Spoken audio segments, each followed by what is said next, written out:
pengen banget dia kembali lagi ke kehidupan gue ya, karena gue masih cinta banget sama dia, karena gue masih teramat. Gue nggak ngerasa kalau gue tuh. Lu nyadar gak sih dengan statement kita kayak begini, banyak bos-bos yang agak kurang Ini aduh ini agak yang kurang setuju sama kita nih.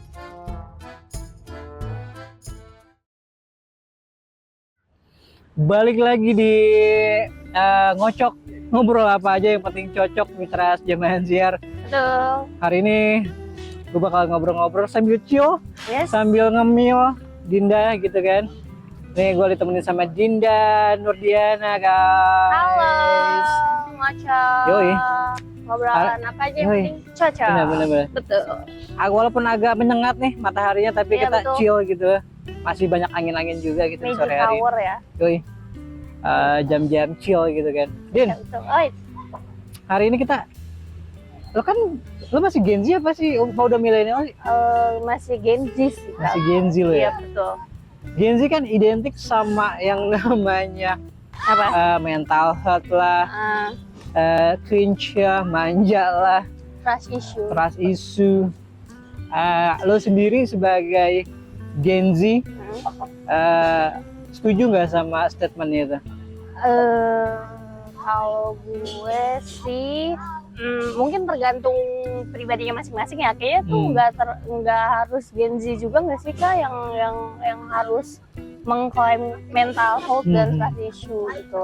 Jadi kayak mungkin karena kebetulan Gen Z ini mungkin yang lebih show off tentang mental health-nya, terus tentang trust issue-nya gitu. Jadi kayaknya tuh sangat amat garis besari bahwa Gen Z itu sangat amat gampang Manja. kena mental health sama trust issue gitu. Jadi kalau bisa dikatakan dengan statement lo tadi, kita nggak boleh mengeneralisir. Yes, betul. Mentang-mentang Gen Z tuh manja, Iya. terus Yes. bentar-bentar trust issue, terus bentar-bentar mental health, bentar-bentar healing lah, apalah. Berarti lo nggak setuju tuh? Kurang sih, bukan nggak setuju, kurang gitu untuk penempatan. Kayak lu langsung segmentasi aja tuh si Gen Z ini tuh orang yang mental health sama trust issue itu pasti itu Gen Z gitu. Tapi menurut data riset yang gue baca, terus menurut banyak banget penelitian yang udah gue research gitu kan, Iya betul. emang rata-rata Gen Z itu yang paling kebetulan manja ya. gitu. Apalagi ya mereka yang baru terjun di dunia kerja gitu. Yes. Jadi misalkan dia baru lulus kuliah nih, let's say, terus masuk ke dunia kerja tuh, bos ngasih kerjaan berat dikit langsung kayak ngeluh, Resign gitu ya. terus kerjaan lembur banyak dikit aja langsung bikin thread di Twitter. Oh, sambat ya, sambat. Lu tipikal yang kayak begitu nggak? Enggak lagi. Kebetulan gitu. Cuma mungkin Gen Z yang lain mungkin lebih Banyak lebih bersuara di akun sosmed tersebut gitu. Gue kebetulan gimana ya? Jadi kayak sebenarnya gue enggak What do you want to say? bukan enggak suka banget sih. Jadinya kayak gue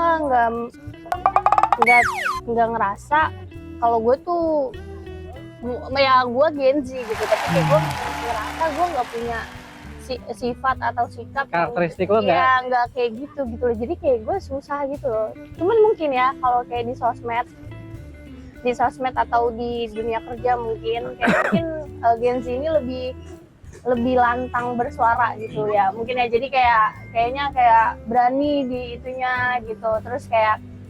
Terus mungkin karena faktor lingkungan sama keluarga juga nggak sih kan? Maksudnya mungkin Gen Z ini terlahir dari keluarga bahagia atau apa gitu kan, jadi kayak dimanja banget lah sama orang tuanya gitu. Jadi tapi lu punya temen-temen yang seumuran lo gitu, which is adalah Gen Z, iya, terus ya gitu ke bentar-bentar healing, bentar-bentar bikin thread gitu kan, bentar-bentar apa ya, punya trust issue gitu. Punya nggak sih?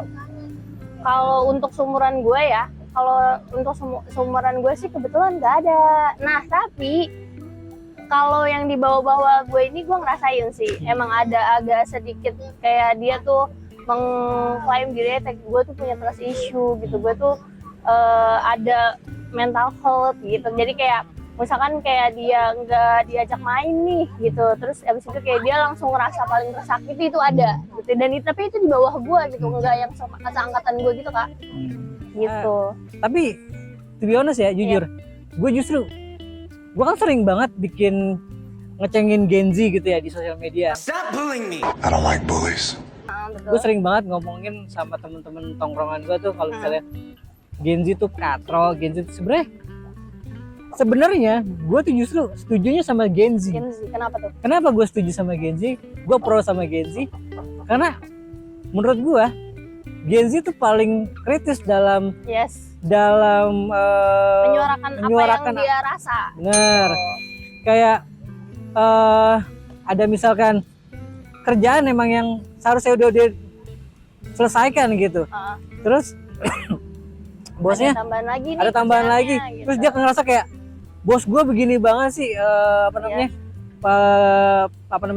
nambahin kerjaan gue, saya enak jidat segala macam. Apalagi kayak misalkan itu di luar job desk ya. Di luar job desk, di luar jam kerja gitu. Ya, pasti dia bisa berani nolak sih. Terus dia bersuara gitu kan di sosial media. Betul. Justru gue lebih suka gitu karena pada hakikatnya di era sekarang, di zaman sekarang nih, prinsip-prinsip Gen Z yang gue tau gitu, prinsip Gen Z tuh mereka tuh efisien, mereka kerjanya tuh sangat on time sih. Kadang-kadang ada yang bilang mereka prinsip dari teman-teman gue yang kebanyakan Gen Z adalah sedikit bekerja tapi duitnya banyak. Kalau zaman-zaman orang millennials, boomers dan lain sebagainya kan X dulu, prinsip mereka kan kerja selama mungkin, sebanyak mungkin waktunya. Ya gajinya segitu-gitu aja gitu. Kenapa segitu-gitu aja? Lebih ke loyalitas sama perusahaannya sih. Dan kayak efektif juga. Nah kalau zaman-zaman sekarang kan kerja, lu nggak perlu kerja waktu dengan banyak-banyak gitu. Yang penting efektif bener. Yang penting tugas lo selesai gitu. Kerjaan lo selesai dan lo nggak ada kerjaan yang ketinggalan. Maksudnya nggak ada yang kerjaan yang belum selesai. Sewaktu lo udah boleh pulang ya udah boleh. Gitu. As long itu di jam kerja lo gitu kan. Iya. Ya udah lo itu tanggung jawab lo. Tapi kalau misalnya udah di luar jam kerja ya harusnya sih dia punya hak juga buat nolak gitu. Dan buat melakukan apapun yang dia mau gitu. Gini.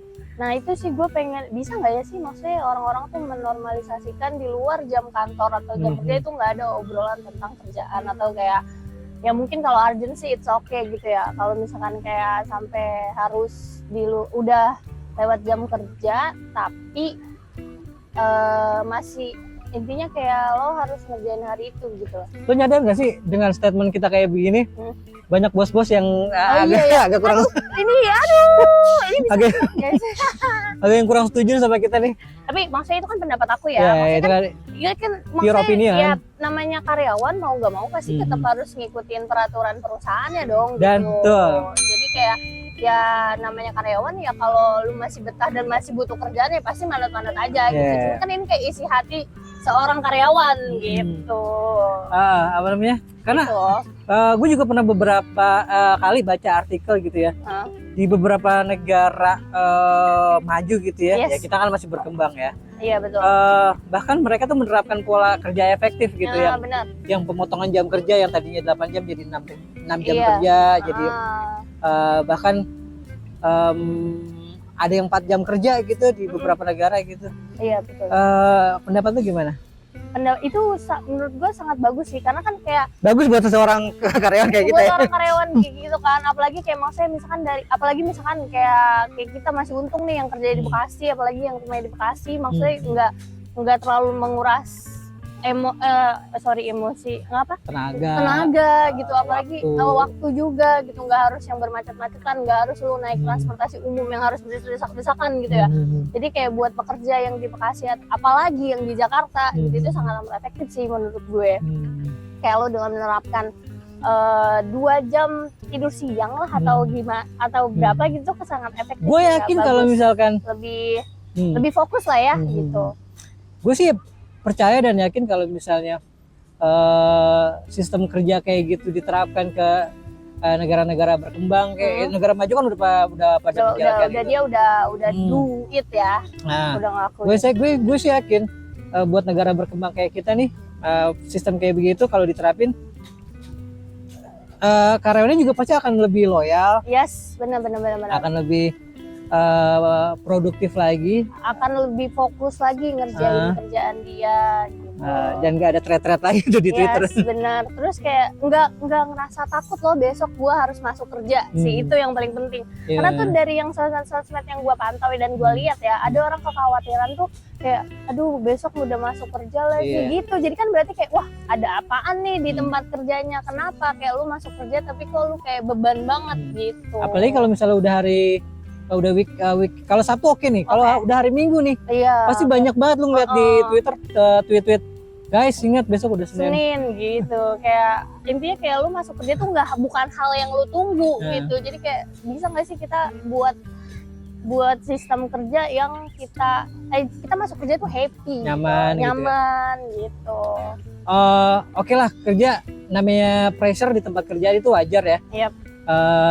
Tapi maksud gue sesuai dengan apa yang kita dapat gitu. Iya benar. Maksud gue kalau emangnya pressure-nya juga tinggi, Berarti apa yang lo dapat reward-nya juga pasti ada Harusnya, dari perusahaan gitu. Itu kan harusnya. salah satu motivasi juga Betul, buat betul, karyawannya gitu. betul. Jadi kayak misalkan perusahaannya juga loyal, otomatis karyawannya juga loyal sih menurut gua gitu. Jadi intinya apa yang dikasih oleh perusahaan nggak mungkin lah kita leha-leha atau apa gitu, karena kan itu salah satu motivasi karyawan juga biar bisa dapat reward juga kan gitu. istilahnya bahasa kasarnya gini, kalau misalkan perusahaan nggak hitung-hitungan sama karyawan, Ya. gue sih yakin karyawan juga nggak akan Yes, hitung-hitungan sama betul sama sekali. jam kerja sih, atau mungkin sama kerjaan yang dikasih gitu Iya, benar. sama mereka gitu. Take and give lah ya. Dan gue sih agak-agak riskan ya. Kenapa? Obrolan kita ini nih banyak yang nggak setuju sama bos. Iya sih, tapi ya nggak apa-apa lah ya. Maksudnya Ini kan just opini ya. yes, just opinion juga gitu kan. Maksudnya ya diterima. Maksudnya banyak yang sependapat, alhamdulillah. Yang nggak sependapat juga ya mohon gitu. Maksudnya kan kita demokrasi gitu ya, negara demokrasi. Jadi kayak ya udahlah, hargain pendapat masing-masing gitu dari pihak-pihak yang punya pendapat gitu. Jadi Apakah? jadi Gen Z itu kalau bisa disimpulin, Gen Z itu nggak selamanya manja. Yes, betul. Dan Ada juga kok Gen Z yang giat, aktif, betul. yang Kreatif. yang emangnya tough, tangguh. Iya benar. Ada juga emang yang Gen Z, mungkin Gen Z yang kita kenal manja di sosial media itu emang mungkin Gen Z yang baru kemarin sore masuk dunia kerja, Benar. Terus mungkin yang emang dari keluarga yang latar cukup cukup berada gitu, yang belum punya pengalaman banyak di dunia kerja yang keras, ternyata keras gitu kan. Jadi kayak kaget gitu nggak sih, kayak kok kayak gini sih gitu, kok gue disuruh-suruh mulu sih gitu. Jadi kayak dia ngerasa terbebani gitu. Jadi kayak nanti gue nggak setuju kalau Gen Z itu diklaim mental health-nya gampang kena, cengeng, terus manja, males, terus trust issue. Menurut gue trust issue sama mental health itu bisa banget kena di semua generasi sih. Jadi nggak harus Gen Z, Gak harus Gen Z dilabelkan itu gitu. Karena gue sering banget denger orang-orang senior kita gitu ya, angkatan om kita lah, kita. Kamu mah kayak gitu doang, baru kayak begitu doang. Betul. Apa namanya? Om nih dulu kayak begini-gini, tante nih kayak gini-gini. Iya tuh, gue kadang kalau ngeliat kalau dengar orang kayak gitu kayak halo, itu kan dulu, maksudnya beda sama zaman sekarang. Lu nggak bisa compare apple to apple. Yes, gitu. Maksudnya kan perkembangan dulu dan teknologi dulu sama sekarang kan udah beda jauh gitu. Jadi sistem kayak, kerja, pola kerja. Berpikir orang juga gitu kan. Jadi kayak jangan sama ratain lah sama zaman lo dulu gitu. Di zaman lo dulu sama di zaman atasan lo juga, atasan lo sebelumnya, misalnya omong kita nih, senior kita, lo juga akan dikacang-kacangin gitu. Kayak kamu dulu nih om kerja masih di zaman penjajahan. Iya, jauh banget ya. Iya, maksudnya kadang-kadang dari lalu membandingkan Nah, gitu daripada compare. gitu daripada membandingkan lebih baik kayak lu ngasih solusi misalkan kayak om gimana ya atau kak gimana ya gue di tempat kerja diginiin nggak lagi gitu ya, maksudnya kayak itu kan kita mau minta solusi gimana kita bersikap gitu di tempat kerja ya, itu harusnya kayak ya iya dulu om kayak gini nih, kalau misalkan nemu atasan atau teman kerja yang kayak gini udah biarin aja, atau kayak intinya kayak lo harus apa sih intinya ngeinformasiin kita harus apa gitu loh, biar kayak mental health-nya kita terjaga daripada harus menjudge terus menghakimi. kayak, ya benar itu jadi kayak nambah Ngedown.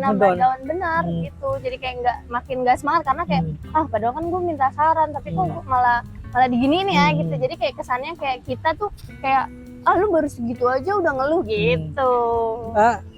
Gue juga percaya sama satu hal, kita juga ke generasi yang akan datang, ke adik-adik kita juga akan bilang ya baru kayak gitu doang, pasti kita juga akan kolot seperti itu juga, cuman kan kita sebagai anak-anak muda yang hidup di era sekarang nih, benar. kita jangan sampai kayak gitu lah nantinya gitu, jangan sampai kayak udah yang kolot yang udah aja gitu. Benar, kayak intinya kalau misalkan ada yang nanya ya kasih solusi gitu lah. Kayak solusi. Jangan malah membandingkan zaman sekarang sama zaman dulu karena pasti beda gitu. Jangan meng-compare istilahnya lah kayak gitu. Betul banget sih. Jadi Gen Z tuh guys gak selamanya manja guys. Gen Z gak selamanya bentar-bentar cengeng, lembek, trust issue. Gua orang pertama yang selalu membela Gen Z sih. Betul. Jadi gue selama ini gue emang terkesan emang ngecengin Gen Z mulu, tapi sebenarnya gue setuju sama opini-opini Gen Z yang mereka bukan manja, mereka bukan lembek, mereka bukan cengeng, mereka cuman pinter, mereka cuman paham, terlalu jujur benar-benar dalam beropini, gitu. Gen Z itu keren. Kalau dibandingin pinteran Gen Z sama kaum konservatif zaman dulu juga gue yakin Gen Z lebih pinteran Gen Z. Tidak menutup kemungkinan ya. Tapi nih gue mau nanya nih sama kita kan kebetulan beda generasi nih gitu. Kebetulan kayak gue termasuk Gen Z. Nah lu gimana pendapat lo tentang bekerja atau satu tim sama Gen Z? Gue sebagai millennials ya. Ya tadi gue bilang tuh, gue tuh nggak tipikal orang yang nggak mengeneralisir sebuah generasi ya. Ada Gen Z yang kooperatif, ada Gen Z yang asik, ada juga emang gue akuin Gen Z yang sebegitu mental tempenya juga banyak, kayak gitu. Tadi yang lu bilang itu benar tuh, ada ya mungkin karena emang faktor dia baru masuk dunia kerja, karena sebelumnya belum pernah ada pengalaman kerja, terus sebelumnya dia dari keluarga yang berada akhirnya di tempat kerjaan yang lumayan berat. Tapi sekali lagi gue nggak mengeneralisir sebuah generasi atau mungkin kaum ya. Kalau emangnya Gen Z-nya oke kerjanya dan dia punya prinsip dan dia juga tough, tangguh, ya gue sih oke aja. Asik lah ya. Gue gak ada masalah sama Gen Z sekali lagi. Gitu. Bahkan gue juga sebagai Gen Z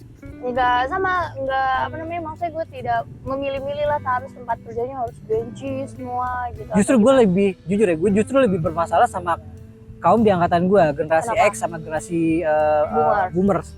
Kenapa tuh? Karena biasanya mereka orang-orang kolot ya, yang nggak bisa nerima masukan, open minded. Dia ngerasa lebih senior dari kita.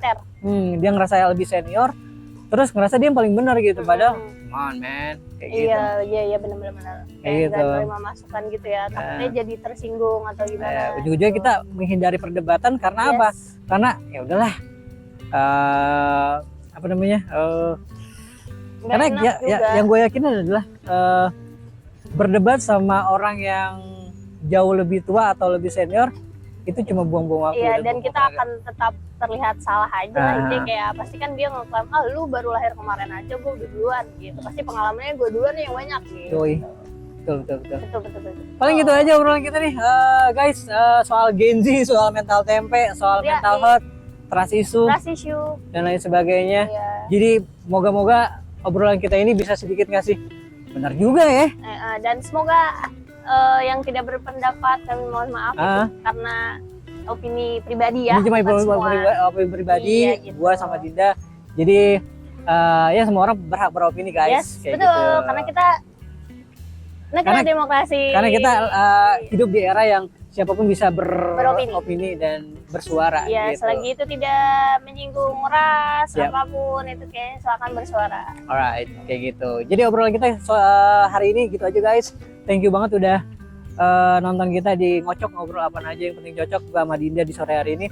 Dan kalau misalnya lu punya ide atau saran apapun yang bakalan kita obrolin, tulis aja di kolom komentar. Ya. Jangan lupa di like, comment, subscribe, And share. di share juga sebanyak-banyaknya gitu ke semua teman lu, saudara, keluarga, siapapun itu.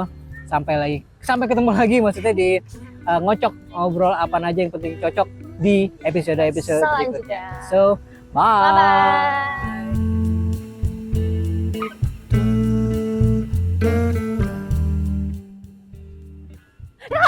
Es gua. Itu kan muka saya buluk ya di situ ya. Tolong nanti kalau Parah. mau diupload diedit dulu ya, Kak. Iya dong, dikasih filter apa kayak. Gue pengen banget dia kembali lagi ke kehidupan gue. Ya karena gue masih cinta banget sama dia. Karena gue masih teramat. Gue pengen ngetes juga. Ini lagi